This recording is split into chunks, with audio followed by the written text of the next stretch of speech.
Alors, on sait que des success stories s'accumulent à Hacking Health Camp. C'est aujourd'hui près de 25 entreprises créées durant les 7 dernières années.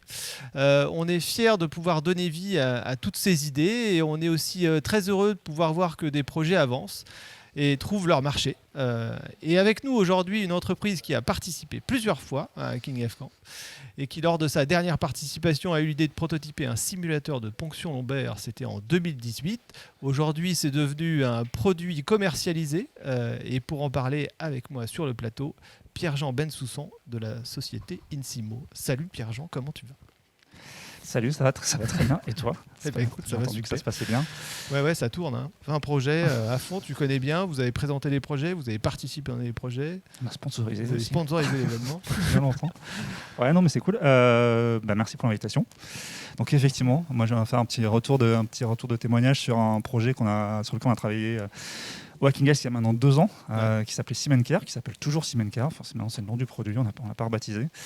Et qui est effectivement un simulateur d'apprentissage de la ponction lombaire. Alors, il faut savoir que moi, je suis fondateur et dirigeant d'une société qui s'appelle Insimo et qui développe sur Strasbourg depuis 8 ans des logiciels de simulation pour apprendre les gestes chirurgicaux, les gestes médicaux, plutôt sur des anatomies virtuelles que directement sur le patient. Donc, pour que ce soit en toute sécurité pour le patient lorsque l'étudiant, le médecin, fera son premier geste en réel.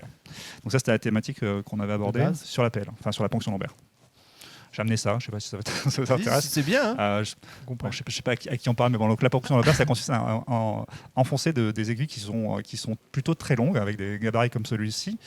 Alors, c'est pas la vraie échelle, ça fait encore plus peur avec ces échelles-là, mais globalement, entre les lombaires, ici, au bas de la colonne, pour venir faire du coup un prélèvement de liquide céphalorachidien.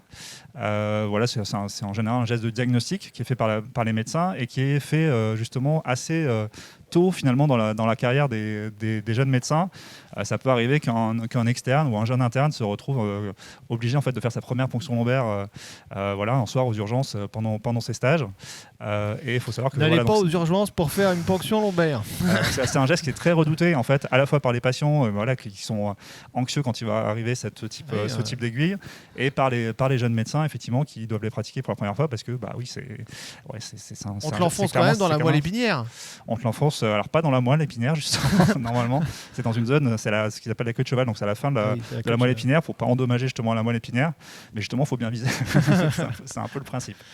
Donc là pour ça en fait on avait nous quelques temps avant le Hacking Health, donc ici même à l'IHU, on était dans ce coin-là nous aussi, rencontrer l'équipe de rhumato de Haute-Pierre, du CHU de Haute-Pierre, plus précisément le professeur Gothenberg, qui nous avait fait remonter en fait ce besoin pédagogique. Donc il n'avait pas de solution de simulation finalement autre que des mannequins synthétiques pas très réalistes. Pour enseigner ce geste-là à ses étudiants. Donc il recherchait une innovation, une idée pour essayer de faire mieux. Donc en fait, on avait prototypé nous rapidement une première preuve de concept pour lui, pour son équipe, qu'on avait testé. Peut-être en 1 mois, on avait été très rapide pour faire une première version sur la base de techno qu'on avait déjà. Et on s'était rendu compte finalement au niveau de ces premiers tests que grosso modo on était plutôt convaincant technologiquement. On s'est rendu compte qu'au niveau des sensations du geste, de la représentation en fait virtuelle de ce geste d'insertion d'aiguille, on avait des bonnes solutions, mais qu'il manquait quand même tout un pendant en fait à cet apprentissage-là qui était plutôt sur justement comment on prend en charge le patient. Le patient parce qu'il n'est pas anesthésié, donc on a besoin de le rassurer, on a besoin de communiquer avec lui, on a besoin de le toucher, de le palper pour justement prendre ses repères par exemple initialement. Et tout ça, on l'a pas sur une version de simulateur purement virtuelle sur écran. Ça se fait à vif, c'est ça. Ça se fait à vif. Alors, il y a potentiellement une petite anesthésie locale, mais il se passe pas grand-chose. Et donc oui, le patient peut tomber dans les pommes, l'interne peut tomber dans les pommes. Enfin bref. Donc en fait, on avait une solution technologique à ce moment-là. On avait un partenaire médical avec lequel on commençait à discuter, c'était cool. Et on s'est rendu compte qu'il y avait des limites. Et il se trouve que la Hacking Health arrivait à peu près dans la même période. Et donc on a eu l'idée avec le médecin de proposer le projet au Hacking Health justement pour ouvrir un peu nos chakras et voir comment trouver, quelles solutions on pouvait trouver pour résoudre en fait ces limitations-là. Voilà. Je ne sais pas si tu avais des questions. Si, ouais. Mais moi, ce qui m'impressionnait, mais va jusqu'au bout, parce que moi, j'avais plus une question sur vous en tant qu'entreprise à venir au Hacking Health Camp. Mais allons plus loin, parce que tu disais tout à l'heure, là, il fallait quand même arriver à retrouver ces sensations qu'on a avec une vraie personne qui a peur, etc. Comment on fait pour avoir ces sensations, retrouver ces sensations? Alors ça justement, donc nous on avait effectivement, il faut savoir que nous technologiquement, ce qu'on fait, c'est des simulations biomécanique en temps réel. Grosso modo, on simule, on est capable de représenter virtuellement le comportement des tissus vivants et des interactions médicales chirurgicales avec ces tissus. Donc ça permet de voir effectivement la déformation sur le tissu, par exemple, mais aussi à travers des interfaces à retour de force, de faire ressentir à l'utilisateur les sensations physiques qu'il aurait dans la vraie vie. Ouais. Donc ça, c'est la partie, je manipule une anatomie virtuelle. Donc il n'y a pas le côté justement contact avec le patient. Et là-dessus, à travers les ateliers, alors je ne sais plus, c'est design thinking, je crois qu'on dit, enfin les ateliers de préparation à Hacking Health, on a eu l'idée avec des designers qui étaient présents à ce moment-là, qui ne sont pas partie de notre équipe, de travailler sur une version réalité augmentée pour essayer de coupler justement notre simulation virtuelle à finalement un patient cobaye qui serait réel, qu'on pourrait manipuler dans la vraie vie et essayer d'avoir le meilleur des deux mondes. En gros, le meilleur du monde virtuel pour tout ce qui est invasif. On ne va pas les faire enfoncer vraiment cette aiguille-là dans notre cobaye. Par contre, on va essayer de superposer le virtuel au réel pour avoir le meilleur des deux mondes, grosso modo, le patient réel et la simulation virtuelle bien recalée et avoir l'impression justement d'enfoncer une aiguille virtuelle dans un patient qui va devenir quasiment transparent. Et donc voilà, on va avoir le geste, les sensations du geste et on va pouvoir comprendre à travers justement la représentation virtuelle ce qui se passe. Et pourquoi ou pas on réussit notre geste. Donc ça, c'était vraiment l'idée originale qui a été enclenchée au Hacking Health Camp. Et en fait, au Hacking Health, on a prototypé cette première version. Cette version a été augmentée pendant le week-end. On devait le faire sur un HoloLens, on n'a pas eu accès à un HoloLens, on l'a fait sur une première version sur tablette. Un HoloLens. Donc un casque de réalité augmentée Microsoft. Et donc pendant on s'est retrouvé au Hacking Health avec une super équipe, les médecins qui avaient commencé à travailler avec nous, des ingénieurs de la société, aussi des jeunes ingénieurs forcément qui se sont joints à nous, des designers, une personne de Lily aussi qui commençait à s'intéresser au projet, qui s'est embarquée avec nous. C'est comme ça que vous les avez embarqués dans le... C'est quasiment comme ça. Ouais. C'est-à-dire qu'il nous avait été présenté juste avant, justement, parce qu'on commençait à se poser la question de trouver un financement avec l'équipe médicale. Donc on a été mis en relation avec Lily. Et pendant la Hacking Health, finalement, on a commencé à concrétiser cette collaboration en embarquant Lily avec nous dans ce travail-là, ce qui leur a permis de mieux comprendre le projet, de s'y intéresser, et puis aussi de contribuer globalement aux idées qu'on a maturées pendant le week-end. D'accord. Et ça, on va dire, ça a aidé vraiment la suite, parce que c'est vrai qu'au terme du Hacking Health, on a signé rapidement un partenariat avec Lily pour l'exploitation en fait, du prototype dans un programme de formation dispensé dans les services de rhumatologie, donc via eux. Donc c'était un super... Ça, c'est un bon exemple de collaboration avec un gros labo, parce qu'on se dit les labos ils travaillent sur les médicaments, mais pas que. Finalement, ils s'intéressent aussi à accompagner les professionnels de santé. Alors moi je l'ai découvert à ce moment-là. Clairement, j'avais aussi un peu cette vision. Oui, ils sont aussi prescripteurs. Ils peuvent être prescripteurs en fait de formation. Ouais. Donc dans ce cadre-là, en fait, ça les intéressait effectivement. Dans leurs activités de laboratoire pharmaceutique, ils s'intéressent à la rhumatologie et les rhumatologues s'intéressent à la ponction lombaire. Donc on peut trouver un axe de formation qui exploite aujourd'hui notre prototype.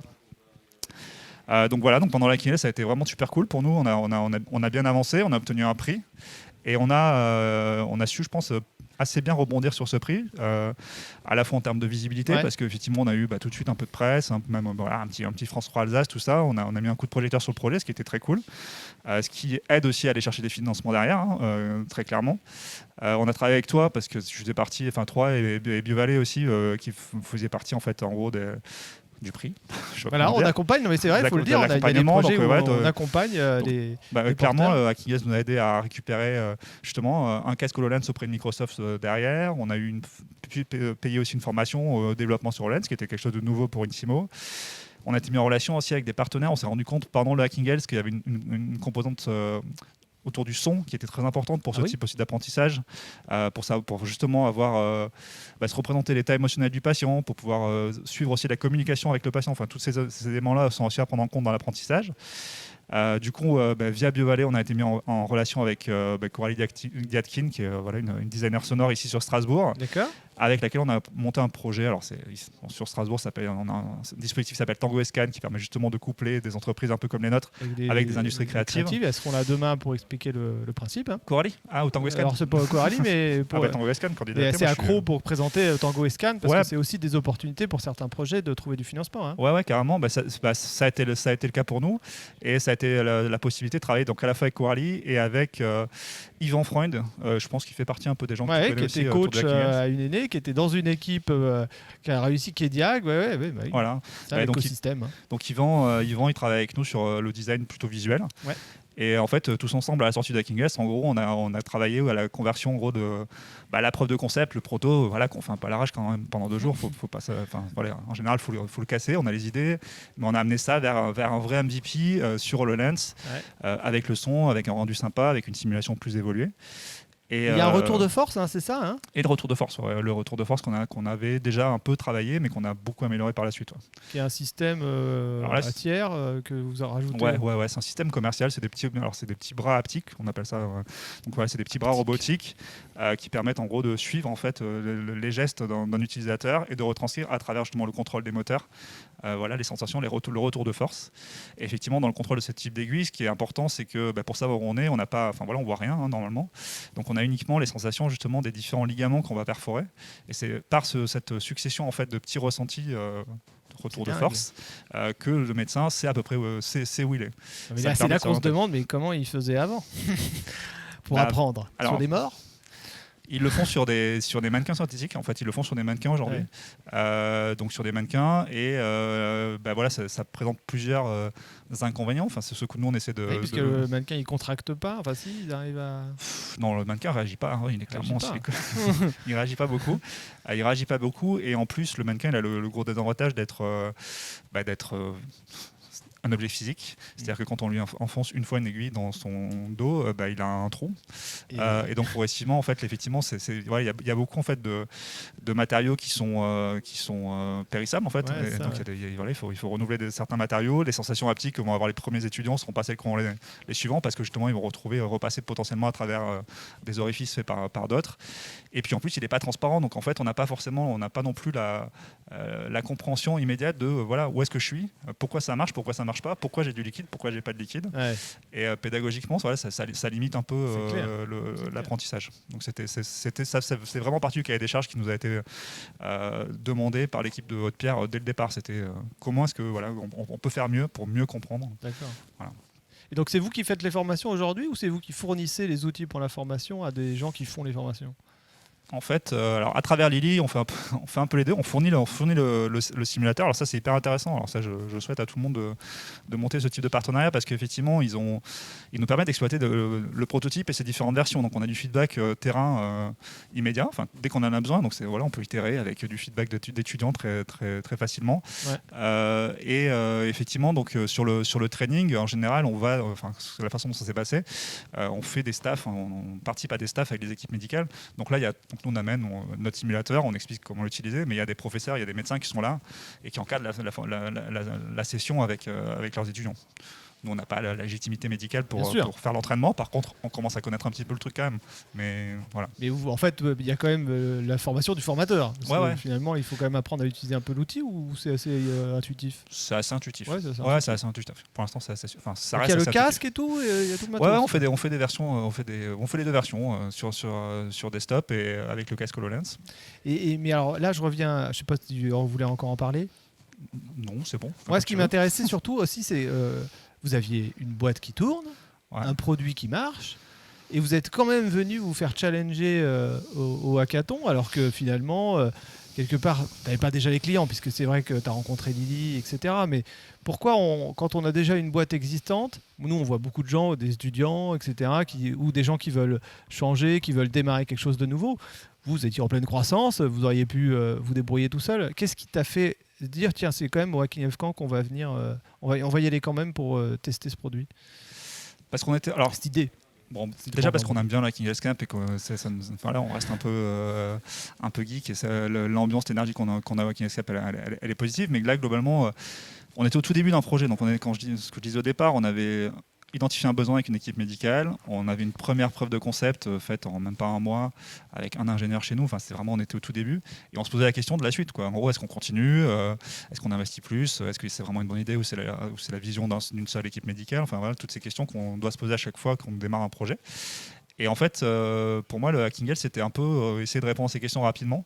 Voilà ce que je disais, en fait, prendre deux jours avec, par exemple, avec le professeur Gutenberg qui était beaucoup présent. Enfin, c'est pas des gens qui sont disponibles. Hein. Là, il a joué le jeu, il est venu, beaucoup venu.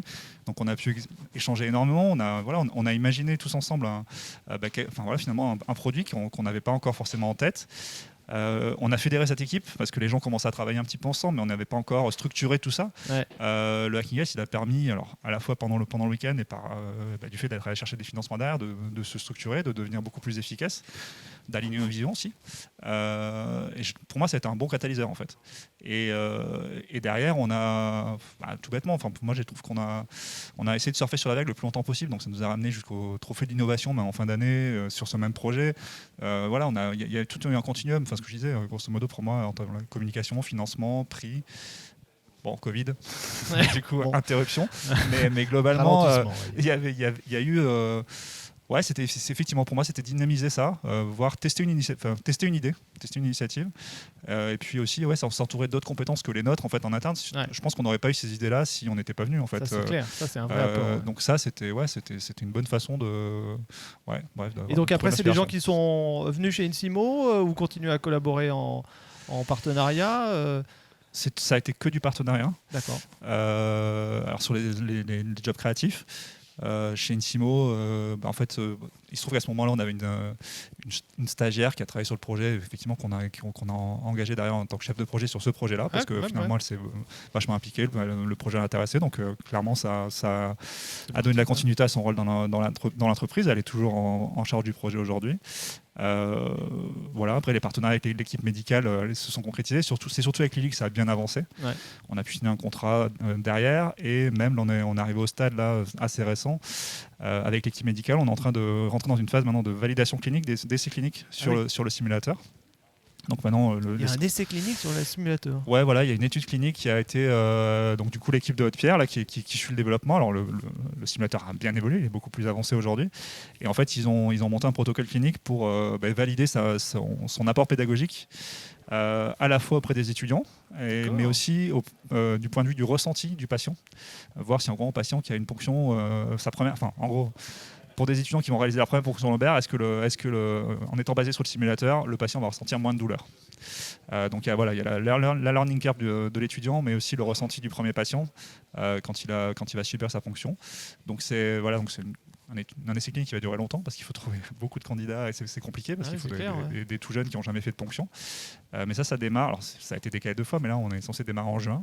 Parce que c'est pas obligé ça finalement de faire un essai clinique sur un truc de formation, on n'est pas sur des vrais hommes, hein, donc c'est pas obligé, mais c'est quand même chouette de pouvoir prouver scientifiquement qu'un simulateur est pertinent et qu'il a un apport pédagogique. Et c'est une bonne façon pour les médecins qui s'impliquent auprès d'Insimo de valoriser leur contribution aussi. Donc pour moi c'est tout bénéf pour tout le monde. Et aujourd'hui c'est combien? Donc c'est devenu un produit officiel. Donc aujourd'hui c'est un produit qu'on a lancé commercialement récemment. D'accord. Alors clairement on a pris du retard avec le Covid sur à la fois notre plan de formation avec Lily qui avait bien démarré et qui s'est interrompu aujourd'hui. Typiquement Lily n'a plus d'activité commerciale auprès des services de rhumato du fait de la fermeture des hôpitaux. Donc tout ça s'est mis un peu en stand-by. Ça nous a permis de globalement nous travailler en interne, à améliorer la solution. On était un petit peu plus séparés de nos partenaires, mais en espérant d'être très efficace quand ça va ressortir. J'ai perdu le fil de ce que je voulais dire. Et donc, est-ce que vous en vendez est-ce qu'on en vend Pas encore, mais ça ne saurait tarder. Bon. On est en train d'étoffer l'offre. On avait commencé sur la ponction lombaire avec justement le but rapidement d'amener d'autres gestes. D'accord. Donc là, on travaille par exemple sur les infiltrations dans les genoux en ce moment. Donc ce sera un module complémentaire du simulateur d'ici quelques mois. Donc c'est de fil en aiguille, on va chercher d'autres business. La base technologique sera la même. Ouais. On l'a pensé pendant le Hacking Health, on a commencé à imaginer une gamme justement de gestes qui soient accessibles par ce même simulateur. Et donc là, on commence à le faire. Rappelons qu'au départ, Insimo, c'est pour les yeux. C'est la simulation pour les yeux. Alors j'ai mis mon polo ici, mais Insimo n'est pas que pour les yeux, mais Insimo a beaucoup travaillé sur l'ophtalmo. Au départ, c'était quand même l'idée. Au départ, on a beaucoup travaillé. On a travaillé exclusivement en ophtalmologie, mais ça fait quelques années qu'on s'est Diversifié. Voilà, en chirurgie digestive, maintenant en chirurgie robotique aussi. Et même depuis un an, on propose un simulateur en fait, d'échographie, aussi, totalement accessible en ligne, qu'on a développé un peu en mode, je t'avais appelé il y a à peu près un an pour me demander aussi un peu ton aide là, pour chercher des données, pour se lancer dans quelque chose qui puisse amener une aide là, au début de la crise Covid. Et ça nous a amené à développer un simulateur d'échographie pulmonaire online. Qui est devenu un produit très vite là, pour le coup, parce qu'on a appris, on est de plus en plus efficace. Génial. Mais ouais, maintenant on commence à avoir une gamme, une offre assez large. Et donc c'est quoi la prochaine idée que vous amenez l'année prochaine? Parce que du coup, tu vas pas t'arrêter. Maintenant, c'est pas qu'il faut qu'on s'arrête, non, mais en fait il faut aussi il faut pas non plus qu'on s'éparpille. Non, là justement notre but maintenant, aujourd'hui on a un enjeu qui est très commercial en fait, c'est aussi, c'est ça. On a amené beaucoup d'innovation toutes ces années, on est vraiment dans, c'est clairement ce qui nous drive, hein. On est quand même des gens qui aiment l'innovation et développer de nouvelles choses. Aujourd'hui il faut qu'on en vende de ces nouvelles choses. Donc voilà, on a un focus là-dessus. Mais tous nos projets sont en activité en fait. On est quand même dans l'amélioration continue, à la fois sur les contenus, mais sur la qualité des simulations. Ça reste des choses très, très technologiques où il y a toujours il y a des marges d'amélioration qui sont grandes. En tout cas, bravo à vous, bravo à toute l'équipe qu'on a vu passer plusieurs fois au Hacking F Camp, de voir que ça aboutit, on arrive à des produits commercialisés. Bel exemple d'une suite de hackathon. Merci Pierre-Jean, et puis à bientôt au Hacking F Camp. Merci à toi pour Hacking F Camp. Ciao.